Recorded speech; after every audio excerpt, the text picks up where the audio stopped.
Rifeensa keenyaa kan guddachuu dide akkasuma kan yaa'uu, kan ciccituu, kan afoon nurraa achi deeme hunda isaa rakkoolee rifeensa keenyaa maallaqa guddaa osoo hin baasiin mana keenya keessatti assalaamu alaykum warahmatullaahi wabarakaatu.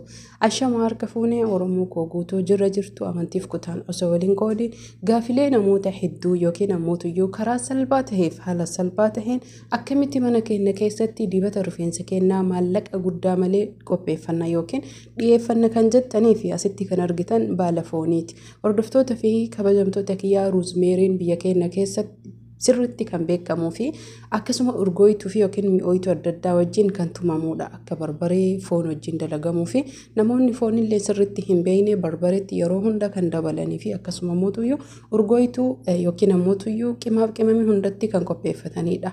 Akkasuma mootuyyuu namoonni sirriitti jiidhaa argachuu hin dandeenye karaalee lamaan qabattee isiniif dhufe keessattuu shamarran keenya kan biyya dhiifama naaf kolchaa isiniin jedha kan biyya hambaa jirtan jiidhaa yookiin ammotuyyuu isa xaazaya jedhamu argachuu waan hin dandeenye fi warroonni biyya keessa jirtan isa jiidhaa argachuu waan dandeettaniif irra filatamaadha. Akkuma baratame wanni lafarraa bahu albuunni lafarraa bahu guutuun isaa kan biyyoota addunyaa kanarra argaman keessa kan biyya keenya akka dhuunfaa kiyya tokkoffaa jedhee yaada. Tokkoffaa irratti haala qulqullina qabuu fi yookiin ammoo rooba uumamaa akkasuma ammotuyyuu biyyee albuuda uumamaa argatee waan gahuu fi sirriitti faayidaa kan qabuu fi akkasuma ammotuyyuu warroonni biyyatti fayyadamtan carra qabeeyyiidha isinii jechuu barbaade. Asitti kan argamu warra biyya jiru haala kanaa fi karaa kana qofaan fayyadamuu dandeettan. Garuu warroonni biyya hambaa jirtan jiidhaa argachuu waan hin dandeenyeef irra caalaan isaa gogaa waan argamuuf eessatti akka argattanii fi akkasuma ammotuyyuu akkamitti akka argattan hunda isaa viidiyoo kana keessatti kan isinii himu. Viidiyoon kiyyaa hojjetamuun addaan kutee jira naaf kolchaa isiniin jedha. Asumaan namoonni maatii kiyyan ta'in haaraa taatan subscribe gochuun warri maatii koo taatanii viidiyoo kana ilaaltan like share godhaa isiniin jedha. Kan asitti argitan zayitii zayituuna yookiin zayitii weeraati. Hordoftoota fi kabajamtoota kiyya zayitilee sadii ni dandeettan itti fayyadamu. Tokkoffaa irratti zayitii weeraa yookiin zayitii zayituuna, lammaffaa irratti ammotuyyuu zayitii kookinaati, sadaffaa irratti ammotuyyuu karaa salphaa ta'ee haala salphaa ta'een zayitii nuugii biyya keenya keessa jiru.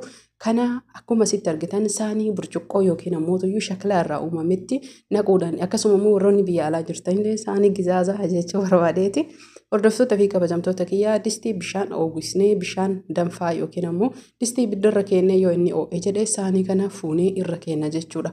Sababni kana goonuuf zayitii distiitti yoo naqnee nu jalaa cincaa akkasuma ammotuyyuu oowwii faayidaa isaallee waan nu jalaa distiin fudhatuuf jecha karaa kanaan walitti oo'ifnee akka walitti bahu halkan 2 hanga 3 akkasuma ammotuyyuu yoo barbaachisaa ta'e achuma meeshaa qodaa burcuqqootitti naqnee dibachuu dandeenya. Rifeensa keenya isiniin jedha. Har'a dhiqachuu yoo heddan fakkeenyaaf ganama dibachuu dandeettanii. Daa'immaniif illee namoonni hedduun daa'immaniif kamtu taha jettanii na gaafataa turtanii.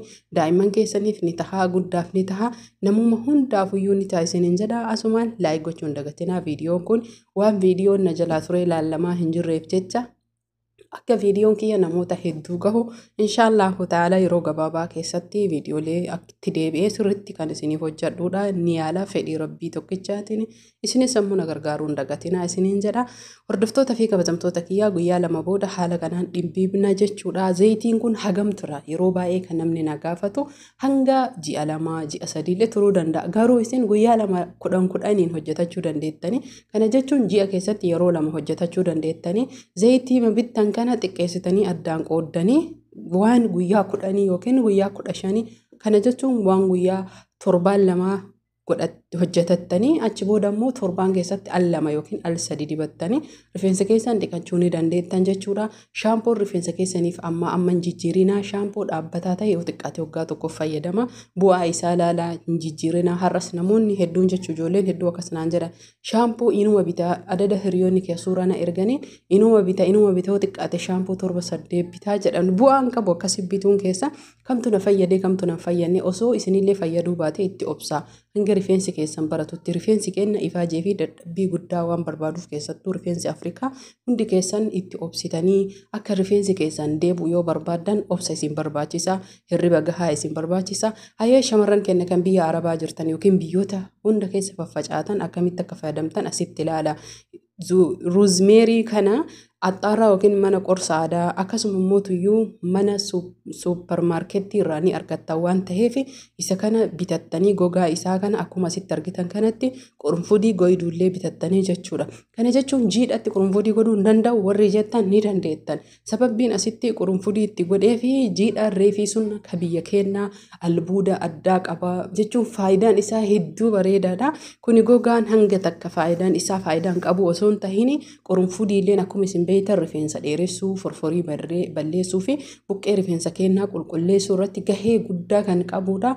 Faayidaafis tahee akkasuma laafiinsa rifeensa keenyaa kan afoon nurraa molaa'e bishaanittis naqxanii yoo fayyadamtan yeroo hedduu viidiyoo hojjedhee jira bu'aa qaba. Kanaaf roozmeerii yookiin immoo baala fooniitii fi qurunfudii hanga takkaa finnee walitti daayine ergasii ammoo akka goonu akkuma reefi sanitti waan fayyadamnuuf jecha obsaan hanga viidiyoo kana hanga xumuraatitti ilaaluudhaan akkasuma ammoo amma sirra deebi'ee jechuu viidiyoo kiyyarraa waan tureef jecha akka itti deebi'ee hojjedhu hamilee babbareedaan yaadaan koomentiin na bira dhaabbatuun akkasuma immoo sabskiraayib laayik godhaa isiniin jedha. Akkuma asitti argitan kanatti zayitilee asitti argaa jirtan kana waan argattaniif jecha biyya arabaatitti faarmaasii yookiin saadaliyaa akkasuma suuqa guutuu maarkeettarraa ni argattanii akkasuma mana qorsaatitti illee ni argattanii qibaatolee kanneen sadiin yoo argattanii jettan walitti makuudhaan akkasuma immoo sadii yoon argannellee tokkicha rakkoon qabu isiniin jedha. Hordoftoota fi kabajamtoota kiyyaa asitti akkuma argitan zayitiin dabre amlaan kun hedduu rifeensa keenyaa yeroo shaaworii yookiin dhiqannuu hedduu dura yoo dibannee jenne yoo xiqqaate kenna jechuun amma fakkeenyaaf warroonni rifeensi isaanii baay'ee laafa ta'an biyyoonni dhihaa gonniin sa'aatii 2 sa'aa 3 qofa kan fayyadamanidha. Garuu kenna galgala dibattanii ganama jechuun halkan yoo xiqqaate sa'aa 6 7 12 irra turuu qabaa. Ganama dibadhaa galgala dhiqadhaa yookiin ammoo galgala dibadhaa ganama dhiqadhaa isiniin jedha. Sababbiin isaa rifeensi keenyaa waan akkasuma gogaa tahee fi mammaramaa tahee fi kanaaf isiniin jedha jabaatallee waan ta'eef rifeensi keenyaa dafee wanni sun simachuun gogaan keenyayyuu uumamummaanuyyuu gogaan namoota yookiin ammoo lammiilee biraatiin addan beeytanii jedhee yaada Afrikaan guutuun kenna. Haala kanaan zayitolee kana itti naqnee zayitiin asitti itti godhe zayitii dabre amlaa, zayitii qullubbii shariikaa yookiin faafrikaa vatikaa irraa akkasuma ammoo zayitii kookinaatiitii kanneen sadiin walitti dabalee kookinaatii sirraa dhiistanii zayituun itti dabaluu dandeettanii zayitolee argattan qofa yeroo hedduu sharxii ani yookiin ammoo dirqama zayitii kana ta'uu hin qabu miti. Zayitii argattanitti sadii yoo dandeettan lama yoo dandeettan waliif fayyadama. Hordoftoota fi kabajamtoota kiyyaa zayitii kookinaatii laastikii bubbulee tokkiin yookiin ammoo cuquliisa isa sanis yoo fayyadamtan qaxaasaa magariisa tokkollee yoo fayyadamtan bareeda jechuudha.